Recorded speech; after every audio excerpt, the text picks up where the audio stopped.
नमस्कार। आज हम उपस्थित हैं शेखावाटी और मारवाड़ के उस पवित्र संगम पर जिस ग्राम का नाम है सुदरासन। ये ग्राम उस जगह पर स्थित है जहाँ पर एक तरफ शेखावाटी जो वीरों और शूरवीरों की भूमि कही जाती है, दूसरी तरफ मारवाड़ जो लोक देवताओं की भूमि कही जाती है। उस भूमि के सुदरासन ग्राम जो नागौर जिले में आता है, वहाँ पर स्थित सुरजल माता मंदिर से हम लाइव होने जा रहे हैं। क्योंकि आज जो विषय है वो है एक किसान परिवार से डॉक्टर बनने का।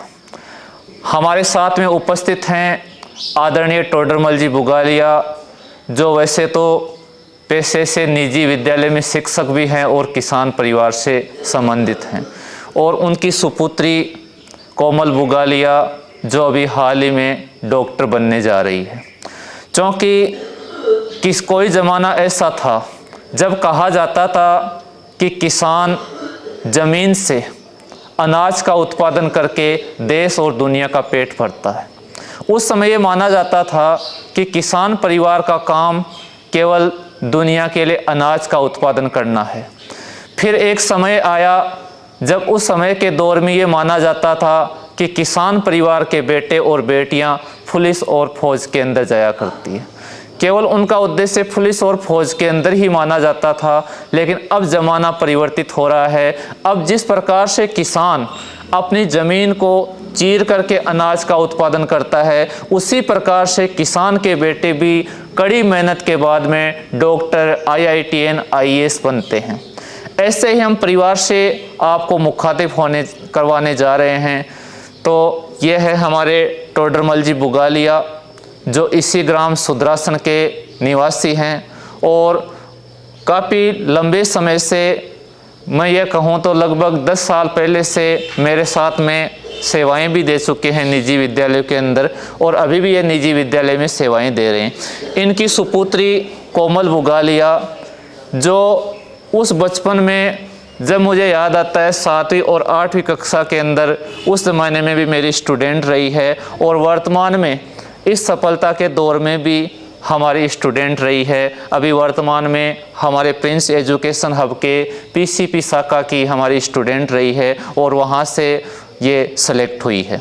तो मैं सबसे पहले टोडरमल जी आपसे ये पूछना चाहूँगा कि आपके परिवार में कल पहले कोई डॉक्टर नहीं बना है, और डॉक्टर बनने की बात जहाँ तक है कि न डॉक्टर बना है, और मेरे हिसाब से इस आपके परिवार से ये पहली डॉक्टर बनने जा रही है। तो इस अपनी सुपुत्री को डॉक्टर बनाने का जो ख्वाब है वो आपके दिमाग में कैसे आया? सर, वैसे डॉक्टर हमारे उसमें परिवार में पहले कोई नहीं था, लेकिन मैं इंडियन स्कूल में जब पढ़ा रहा था उस समय हमारे सर, आज तो जो हमारे सामने नहीं है, सरवण जी सर, उनके भाई की जो लड़की है उसके साथ में उन्होंने हमें डॉक्टर के लिए भेजा। हालांकि हमें पता नहीं था डॉक्टर कैसे बनता है, क्या होता है, किस प्रकार उसमें क्या है, और उसी के साथ हमने वहाँ पर डॉक्टर के लिए प्रवेश लिया।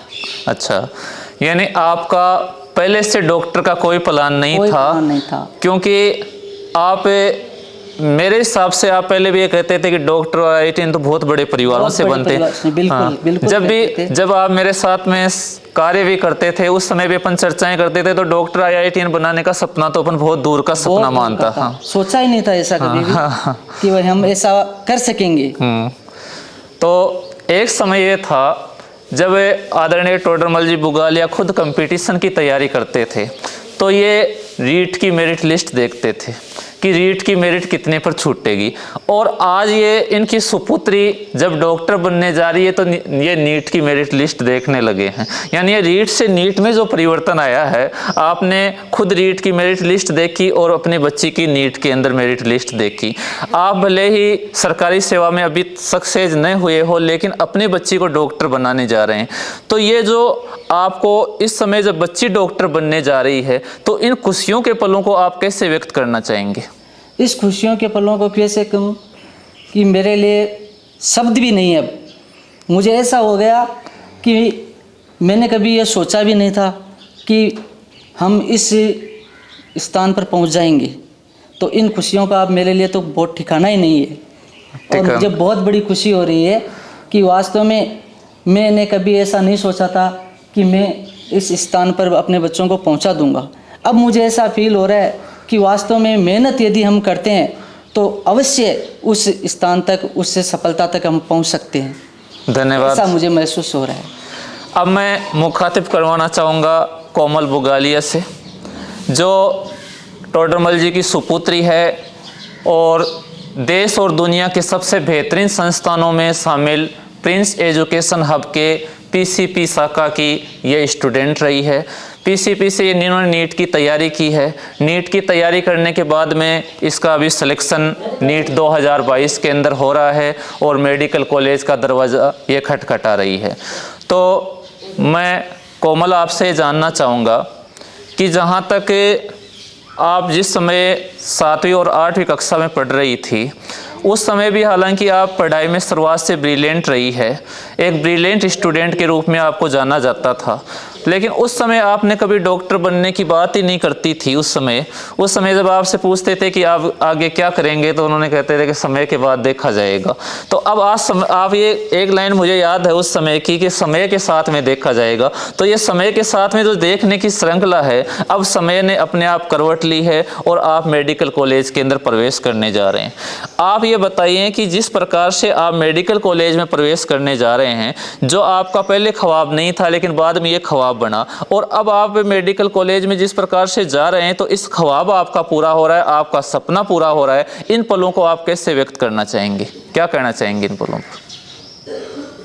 इसमें नीट में सिलेक्शन के बाद में बहुत ही ज़्यादा खुशी हो रही है। और जब सबने इतनी ज़्यादा मेहनत की है, मैंने, पेरेंट्स ने, टीचर्स ने, तो इसका जब रिजल्ट मिल रहा है तो खुशी तो खैर होनी ही है। और पहले कभी इसके बारे में इतना सोचा नहीं था कि हम यहाँ से भी कोई डॉक्टर वगैरह बन सकता है, लेकिन जब नीट के लिए सीकर एडमिशन लिया तब लगा कि हाँ, हम भी बहुत कुछ कर सकते हैं।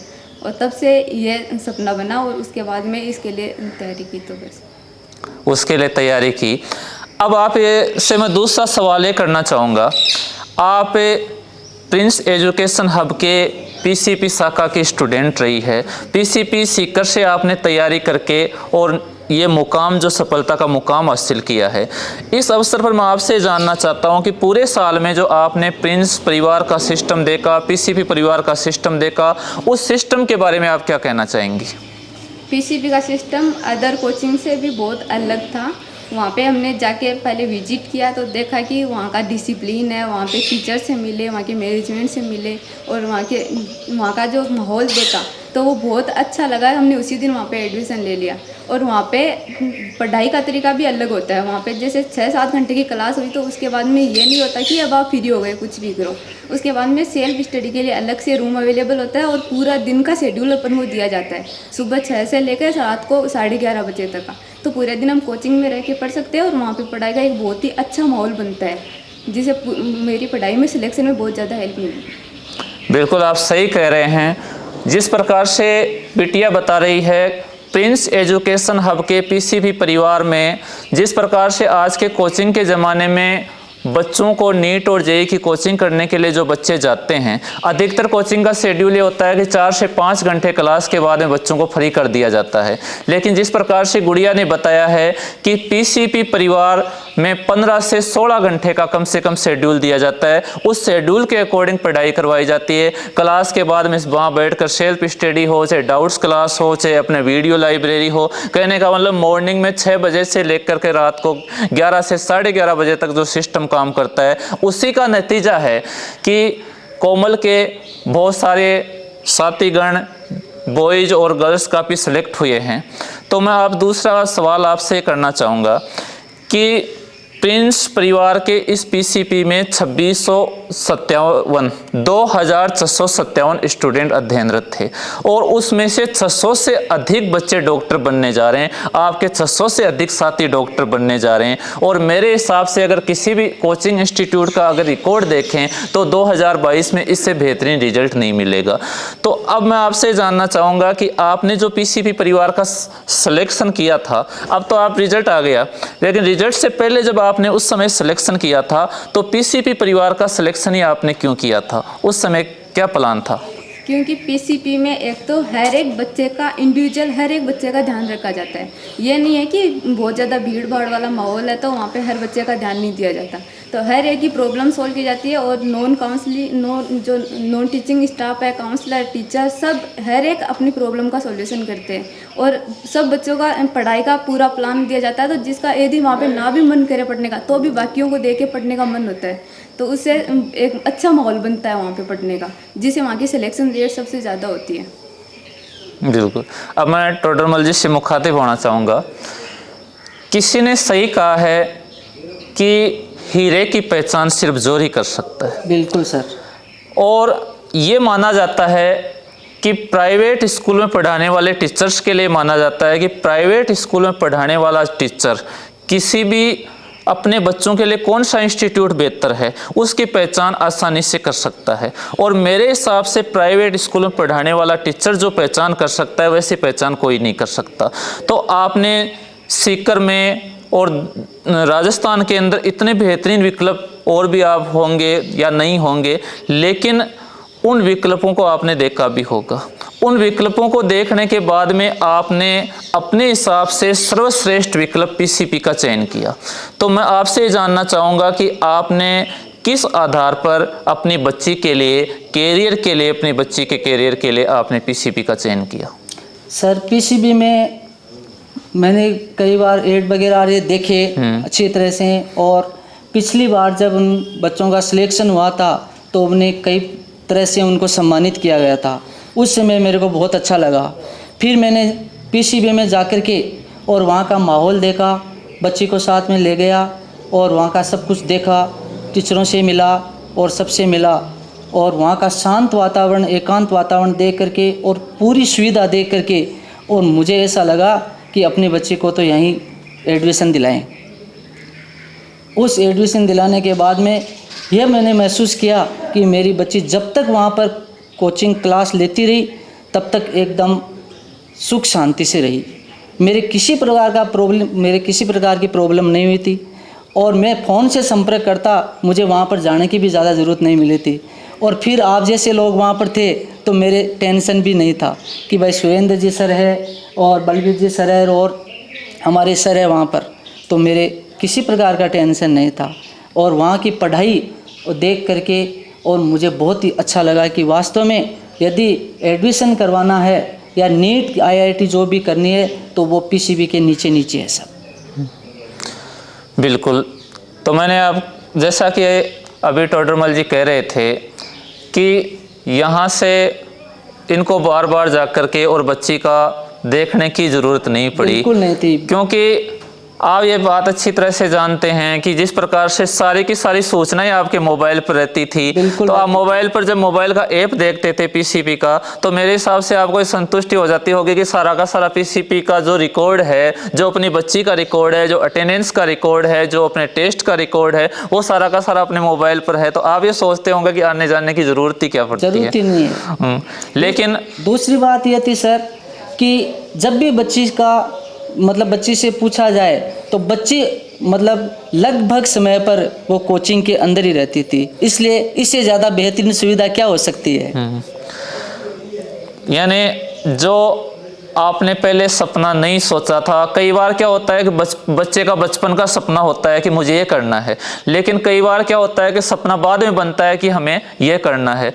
अब आपकी बच्ची डॉक्टर बनने जा रही है। बिल्कुल। और अभी हम आपके ग्राम के सुरजल माता मंदिर में उपस्थित हैं और ये कहा जाता है कि इस मंदिर के बारे में ये कहा जाता है कि मंदिर काफ़ी पुराना है। बिल्कुल। और इस मंदिर में जो व्यक्ति मनौती मांगता है उसकी लगभग मनौतियाँ भी पूरी होती है। बिल्कुल होती है सर। हाँ, तो पूरी होती है। आपने इस सुरजल माता मंदिर में बैठ करके और आप इस सफलता पर, जो आपके परिवार को ये सफलता मिली है, उन पलों को जिस प्रकार आपने व्यक्त किया है, उस समय मैं आपसे थोड़ा सा ये भी जानना चाहूँगा कि ये जो मंदिर है, इस मंदिर का पहले से जो काफ़ी प्रसिद्ध है, इस मंदिर के बारे में कोई ऐसा किस्सा बताएंगे कि जिसे आसपास में लगे कि हाँ वास्तव में एक पवित्र जगह है? देखिए सर, वैसे लोग कहते हैं, लेकिन मुझे उतना ज़्यादा तो इसे नहीं है, लेकिन यह बहुत पुराना मंदिर है। और यहाँ लोग पहले बताते थे, पुराने हमारे बुजुर्ग हैं, कि यहाँ पर जो पांडव थे उनका ननियाल था। यहाँ पर पांडवों का ननियाल था यहाँ पर, ऐसा माना जाता है, या हमारे बुजुर्ग लोग कहते हैं, क्योंकि बहुत पुराना मंदिर है ये। आज तो यहाँ पर बहुत बड़ी व्यवस्था हो गई, लेकिन पहले ये छोटा मंदिर था और अब तो पूरी सुविधा यहाँ पर हो गई, बड़ा मंदिर हो गया। बड़े बड़े लोग यहाँ पर, दूर दूर के लोग यहाँ पर आते हैं, और यहाँ पर जो व्यक्ति आकर के इस भवानी से जो भी मन्नत मांगता है उसकी वो मन्नत पूरी अवश्य होती है। बिल्कुल, क्योंकि आपके तो देखो मन्नत पूरी हो गई। बिल्कुल हो गई। आप तो अब यहाँ पर श्रावणी और जागरण का प्रोग्राम जल्दी कर दें, क्योंकि आपकी तो मन्नत पूरी हो चुकी है। तो बिल्कुल देखो, देवी आस्था भी अपनी जगह है और होनी भी चाहिए। मैं आपसे अगला सवाल ये करना चाहूँगा कि जिस प्रकार से आप खुद बच्चों को मोटिवेट भी करते हैं, बच्चों को पढ़ाते भी हैं, और शायद एजुकेशन में आपका 17 से 18 साल का अनुभव भी आपका हो चुका है। बहुत सारे बच्चे और बहुत सारे अभिभावक अभी भी ये सोचते हैं कि डॉक्टर बनना, IITian बनना बड़े शहर और बड़े कस्बों का काम है, अपने गाँव का काम नहीं है। लेकिन पहले आप भी ये मानते थे, लेकिन अब आपकी तो बच्ची खुद की डॉक्टर भी बन गई, आप एजुकेशन क्षेत्र से बिलोंग भी करते हैं, लंबा आपका अनुभव है। तो आप अन्य पेरेंट्स और बच्चों को क्या शिक्षा देना चाहेंगे कि IITian और डॉक्टर बनने या IAS बनने या विभिन्न क्षेत्रों में अपने ख्वाबों को पूरा करने के लिए आप उनको क्या गाइडलाइन करना चाहेंगे? सर देखो, ऐसी बात है कि जब मैं अपने बच्ची को इस नीट के लिए प्रवेश दिलाया तो काफ़ी लोगों ने मुझे ऐसे कहा था कि आप इस कार्य को कर नहीं सकते हैं, इसमें ऐसा होता है, बहुत पैसे लगते हैं, ज़मीन तक बिक जाती है, वो होता है वो होता है। फिर भी मैंने यह कहा कि क्या ऐसा भी होता है क्या? लेकिन मैंने उनकी एक भी बात नहीं सुनी थी। कुछ लोग ऐसे भी थे, मेरे रिश्तेदार भी थे, उन्होंने मुझे बहुत गाइडेंस दिया था कि आप घबराओ मत। जैसे हमारे इंडियन स्कूल के गोपाल जी सर, उन्होंने मुझे यही कहा था कि आपकी बच्ची का सिलेक्शन होगा, पक्का होगा, धीरज रखो आप। हमारे नरेश जी सर हैं, उन्होंने मेरे को यही बार बार कहा था कि आपकी बच्ची का सिलेक्शन अवश्य होगा, धैर्य रखो, ये नीट है, इसमें थोड़ी सी मेहनत की ज़रूरत होती है, 1 साल में नहीं तो 2 साल में अवश्य इसमें होता है। इस प्रकार से तो मैं लोगों को यही कहना चाहता हूँ, हर व्यक्ति को, हर स्टूडेंट को, कि आप घबराओ मत। अवश्य यदि मैं अपनी बच्ची का एक प्राइवेट आदमी होकर के, प्राइवेट स्कूल का टीचर होकर के, एक किसान होकर के अपने बच्चे का सिलेक्शन मैंने नीट में करवा दिया है, और मेरे पास ज़्यादा कुछ था नहीं, ये आपको पता है, लेकिन आप मेहनत लगातार करते रहो। मैं कह रहा हूँ 100% बच्चा सफलता की ओर होगा, और उसको मोटिवेट करो। मैंने बच्ची को यही मोटिवेट किया, अब की बार नंबर आया तो अगली बार बेटी आ जाएगा, घबराने की कोई आवश्यकता नहीं है। और तुम तो वैसे ही नीट कर रही हो, तो तुम्हारे पास ज्ञान की तो कमी नहीं है ना, किसी भी एक सेक्टर में आप जा सकते हो आराम से। तो मोटिवेट करने से बच्चे हमेशा आगे बढ़ते हैं। तो मैं तो यही कहना चाहता हूँ हर अभिभावक को कि आप अपने बच्चे को अच्छी गाइडलाइन दें, और किसी दूसरे व्यक्ति की, निरक्षर व्यक्ति की बात नहीं मान करके साक्षर व्यक्ति से संपर्क करके और उनके अनुसार चलें, अवश्य सफलता मिलेगी। और यही मेरी सफलता का कारण है। मेरे 2-3 रिश्तेदारों ने जब यह बात कही तो मैं पीछे नहीं हटा और आगे बढ़ता रहा, इसलिए आज ये सिलेक्शन हो गया। अब मुझे विश्वास हो गया कि मेहनत से सब कुछ होता है, जबकि दूसरे लोगों की बातें सुनने से नहीं होता है। अच्छे जो गाइड करने वाले हैं उनके द्वारा गाइड होते हैं तो अवश्य हमें सारा मिलता है और हम आगे बढ़ते हैं। बिल्कुल, धन्यवाद बुगालिया जी। अब मैं कोमल से वापस मुखातिब होना चाहूँगा। मैं आपसे अंतिम सवाल के रूप में या अंतिम दौर के सवाल के रूप में आपसे सवाल करना चाहूँगा कि आप जब इंडियन स्कूल के अंदर, जब मैं शिक्षक के रूप में सेवाएं दे रहा था, आप उस समय भी हमारी स्टूडेंट रही थी, और अंतिम दौर में जब आप सफलता के पायदान पर हैं तो भी हमारी स्टूडेंट हैं। बीच के दौर में अलग बात है, लेकिन शुरुआती दौर से लेकर के अंतिम दौर तक जब आप सफलता के मेडिकल कॉलेज में जा रहे हैं तब तक हमारी स्टूडेंट रही है। मैं आपसे ये जानना चाहूँगा कि आप जो किसान परिवार से जुड़े हुए बालक और बालिकाएं हैं, उनको क्या संदेश देना चाहेंगी कि डॉक्टर अगर आपको बनना है तो किस प्रकार से मेहनत करनी चाहिए, किस प्रकार का जुनून होना चाहिए, किस प्रकार की जिद होनी चाहिए, किस प्रकार का इंस्टीट्यूट चयन का विकल्प होना चाहिए, तो इस बारे में आप क्या कहना चाहेंगी? देखिए, यदि अपने कुछ सोच रखा है कि अपन को ये चीज़ करनी है और अपनी उस चीज़ में लगन है, तो दुनिया की कोई भी ताकत अपन को वो करने से रोक नहीं सकती। जब सोच लिया कि मैंने जब सोच लिया था कि मुझे डॉक्टर बनना ही है और इसके लिए फिर मैंने पूरे जुनून से मेहनत की, तो हम बन सकते हैं। और अगर ये कई बार ऐसा होता है कि बच्चे की कुछ करने की इच्छा नहीं होती है उस फील्ड में जाने की, फिर भी पेरेंट्स उसको फोर्स करते हैं दूसरे बच्चों को देकर कि वो ये बना तो तू भी ये बन, तो शायद उसका रिजल्ट इतना अच्छा नहीं होता। जिस फील्ड में बच्चे की रुचि है बस उसी में करवाओ और उसमें उसको अवश्य सफलता मिलेगी यदि वो पूरे मेहनत से करेगा तो। और उसके पेरेंट्स का, टीचर्स का सपोर्ट उसके साथ में होता ही है। तो अब आपका सिलेक्शन हो रहा है, तो अब आप पीसीपी परिवार के लिए क्या कहना चाहेंगी? अन्य अभिभावकों, अन्य स्टूडेंट्स को पीसीपी परिवार के बारे में क्या संदेश देना चाहेंगी? नीट आईआईटी के लिए मेरे हिसाब से पीसीपी से बेस्ट कुछ नहीं है। वहाँ पे जो इन्वायरमेंट आपको पढ़ने के लिए मिलेगा वो और कहीं नहीं मिल सकता। और मेरी तो सिलेक्शन का पूरा श्रेय पीसीपी को ही जाता है सबसे ज़्यादा। वहाँ पे ऐसा इन्वायरमेंट मिला, ऐसा माहौल मिलता है पढ़ने का कि यदि आपने सोच लिया डॉक्टर बनने का तो आप डॉक्टर बन के ही निकलोगे वहाँ से। धन्यवाद। बिल्कुल जिस प्रकार से मैंने आज का ये लाइव, आज का जो ये वार्तालाप, जो आज का संवाद जिस बुगालिया परिवार के साथ हमने किया, तो मैं इस लाइव का संवाद को समाहार करने से पहले आपको अंतिम रूप से ये कहना चाहूँगा कि जिस प्रकार से कोई भी अगर अपन कार्य की तरफ आगे बढ़ते हैं तो सबसे पहला होता है जीवन का लक्ष्य। अगर जीवन का लक्ष्य मजबूत है तो दूसरा काम होता है उस लक्ष्य तक पहुंचने का मार्ग, और लक्ष्य तक पहुंचने का मार्ग जब क्लियर है तो तीसरा काम होता है उस मार्ग पर चलते हुए, उस मार्ग के साथ में चलते हुए और अंतिम समय तक हमें लगातार प्रयास करना। तो जिस प्रकार से अगर मैं ये कहना चाहूँगा कि वर्तमान समय में यदि आप एजुकेशन के सेक्टर में कोई भी लक्ष्य लेते हैं तो सबसे पहले अपनी रुचि, अपनी योग्यता, उसके हिसाब से अपने लक्ष्य का निर्धारण करें कि आपको आईएएस बनना है, आपको आईआईटीएन बनना है, आपको डॉक्टर बनना है, या आपको किसी अन्य फील्ड में जाना है।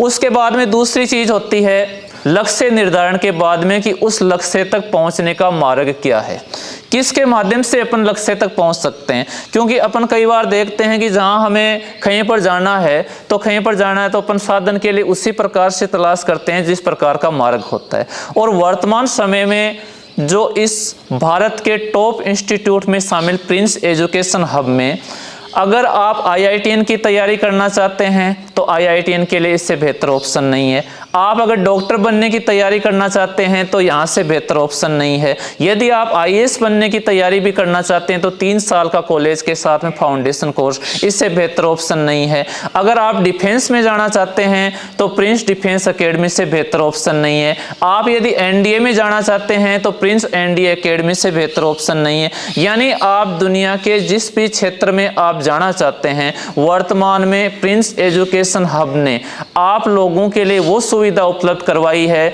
जहां पर आप जिस साधन में आप सवार होकर के और अपने लक्ष्य तक पहुंच सकते हैं, अपनी चाल को गतिमान कर सकते हैं। तो मैं अंतिम रूप से ये जो धन्यवाद भी देना चाहूँगा इस बुगालिया परिवार का। अंतिम रूप से मैं कहना चाहूँगा कि हम माँ सुरजल के मंदिर में उपस्थित हैं। मैं इस अवसर पर माँ सुरजल माता को नमन करना चाहूँगा। हम सबके आराध्य देव, परम आराध्य श्री सालासर बालाजी को नमन करना चाहूँगा। और मैं ये कहना चाहूँगा कि हम उस जगह पर उपस्थित हैं अभी जो मैंने शुरुआत में कहा था कि शेखावाटी और मारवाड़ का संगम है, जिसके जहाँ पर अगर खड़ा होकर के देखे तो सूर्योदय हमेशा शेखावाटी क्षेत्र में दिखाई देता है और सूर्यास्त के समय पर देखें तो मारवाड़ में दिखाई देता है। तो मैं इस अवसर पर यहाँ सभी प्रतिभाओं से या सभी बालकों से, सभी विद्यार्थियों से कहना चाहूँगा कि जहाँ पर भी अपने को जिस लक्ष्य की तरफ जाना है तो आइए एक अच्छे प्लेटफॉर्म के साथ जुड़े और अपने सुनहरे भविष्य को साकार करें। और अंतिम समय में मैं अंतिम यही बात कहना चाहूँगा कि अगर आपने जो लक्ष्य तय किया है तो उस लक्ष्य से कभी पीछे नहीं हटें। तो मैं 4 लाइन में अपनी बात को ख़त्म करना चाहूँगा कि हम चले तो आंधियां व तूफान भी चल पड़ेंगे, सागरों की तो बात ही क्या, हिमगिरी भी ढल पड़ेंगे। ये न समझो कि निशाएं पथ हमारा रोक लेगी, हम चले तो दीप क्या सूरज हजारों जल पड़ेंगे। तो जय हिंद, जय भारत, जय माता सुरजल, जय श्री साला सरवाला जी।